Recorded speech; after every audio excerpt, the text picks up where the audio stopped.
I haven't really talked to you since that storyline, right? That was it. We did was that. it. It got cut. Yeah. We did do it on Raw, and then we moved on into I'm so sorry you had to stand across from the period of time I had the mustache. Yeah. And it was so just. It was good. In person, it was different than how it looked on screen. Yeah. In person, it was so little hair, and I had put black Just for Men on it so that it stood out from a TV perspective. Yeah. You know, that's how, in the end, that's why I had to cut it. Oh, really? So I didn't have any skills on mustache trimming. Yeah. So I didn't know I just had a mustache from the 3 weeks I was away. Yeah. It wasn't much of one. So I took like clippers and above the lip, didn't really know. Yeah. And one time I just got a little tight and it got in here where it was not a good look. Oh, no. And I was walking through the airport and I knew like, gotta go. Like I can't even sell work. Like this has to go, you know? Yeah, so. But it does seem tough, mustache trimming. Well, It's so now art. today face hair is a thing. Yeah. Then it was still like, it was in its infancy of its being reborn. Now Yeah. everyone's about their beard, the beard oil, yes. things of that. Oh, yeah. I'm shocked when I look back, because I remember Brandy, like we'd take pictures together and stuff.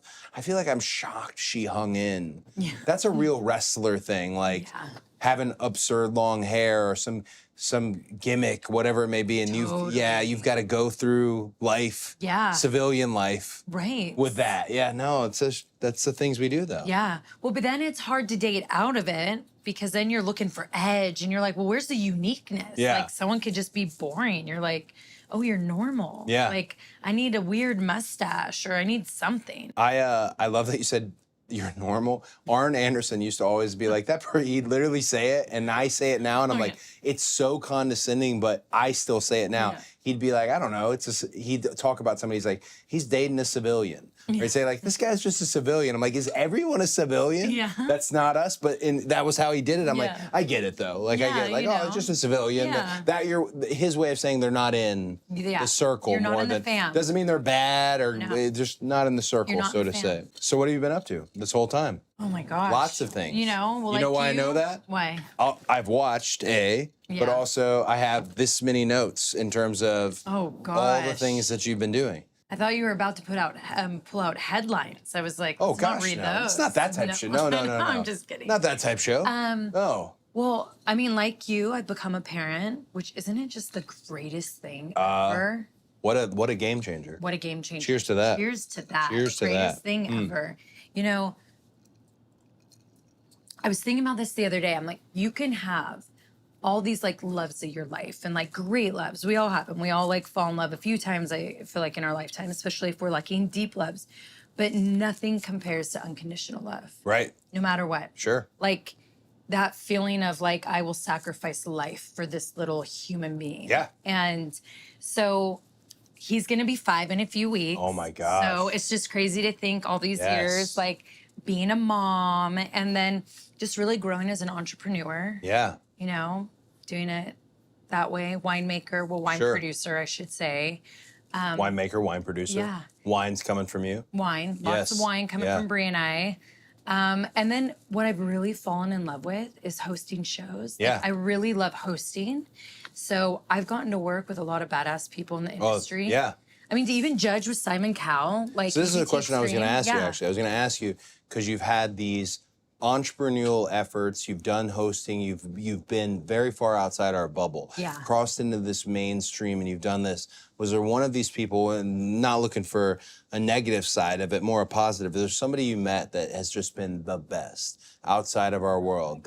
You mentioned Simon, is there someone out there that's just blown you away with how they are as an entertainer in their world? Oh, yeah. I mean, I for sure, like, the first person that comes to mind is, like, Blake Shelton. Oh, yeah, okay. You know? Like, because, let's go. Yeah, right? Yeah. Hosting Barmageddon, Blake would always open up the show performing. So getting to watch him perform live for every show and close the show, he's incredible. And we had a live crowd in there every time we shot. Yeah. So how he was and then interacted. But then during our show, how funny he was and charming and charismatic. And I was like, wow, now I understand like why this guy just made The Voice so big, why him and Gwen Stefani are so madly in love. Like one. They're so cute. But like Blake is like he's someone where I'm like, whoa, like this is all of it, you Yeah. know? And it was really impressive. And Carson Daly too. Like those two are so Oh, fun heck yeah. together.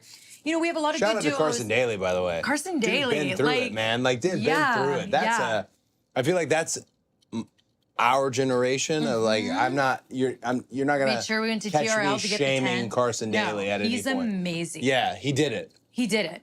And he's hilarious. And you know, my first day on set, it was like the first show I was hosting Yeah. was with Gwen Stefani and Sheryl Crow. And then to have Carson and Blake there too, like that's a lot of pressure. Oh my gosh. And we had to do a double, yeah. And Carson was so amazing of like any tips you need, advice, whatever. And I have to say all the people that I've worked with, because I really enjoyed AGT Extreme with Terry Crews, Simon Cowell, and Travis Pastrana. Great, yeah. All amazing. Everyone makes it like Simon so scary, and Yeah. he couldn't be nicer and like helpful. And I've never judged anything. So to go in and like day Yeah. one, they're like, you're gonna race Porsches and then we'll start judging. And Yeah. I'm like, I'm gonna be judging next to Simon Cowell. And like, Yeah.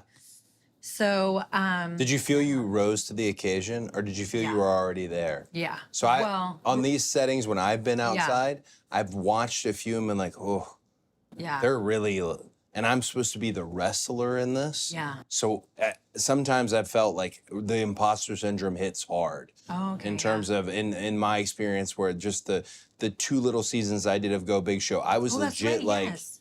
there's Snoop, there's T-Pain, there's Jennifer Nettles, and like, but I felt like I got a lot out of it. Yeah. You know, I feel like you were made for that. Oh, thank you. You learn definitely a lot from it, but I felt very much at home. Yeah. Like hosting, and I felt very much at home. And the one thing I think like you probably felt we're great at is like live. Like even if it's taped live to live, Yeah.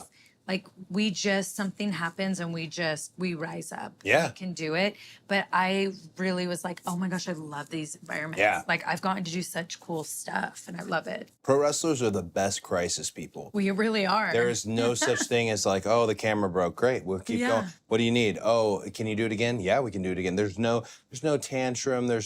It's pro wrestlers are really. Yeah. There are certain people who have hidden in Hollywood where they're always like, oh, such and such is so great to work. I'm like, yeah, of course they had to do this. Yeah. They had to do this, and also we would do a live show. Yeah. Where it's a hit, and there's no redo on that. You know, there's no No. and. Our version of a redo is we've got to find another way to get to that same spot without looking like we Totally. ran the exact same spot. Yeah, that's Yeah.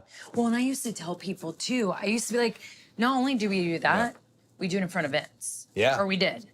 That made it even harder. Like, because we knew you only had so many chances. Yeah. And then that was it. Like, oh, you know, you lost your spot, or your Mania match got taken from you in Gorilla. It's so funny you mentioned doing it in front of someone in Gorilla. Do you ever feel the sense of when Gorilla kind of clears out, pressure's a little less? Yes. Like at the end of the night for the closing show dark or whatever it may be, every now and then when Gorilla clears out, I can always, part of me is always like, okay, it's a little less, you know. Judgy ones are watching. Yeah, I'm gonna go out there and we're gonna have a great time. Yeah. And I'm gonna have fun with the crowd, and they're gonna be able to beat the traffic. And Yeah. maybe that's the relationship we have here. It's not a bad feeling. Yeah. You know. Well, I always thought it's harder to speak in front of like 30 people you know Yeah. than thousands of people you Huge. don't know. Yeah. Right? So that's kind of like the Gorilla feel. Yeah. And then it's like, I mean, like, for instance, tonight, like, Yeah. I haven't wrestled in 6 years. I've done a few Jeez. rumbles, Yeah. but just rumbles. And I know tonight was like a battle royal. Yeah.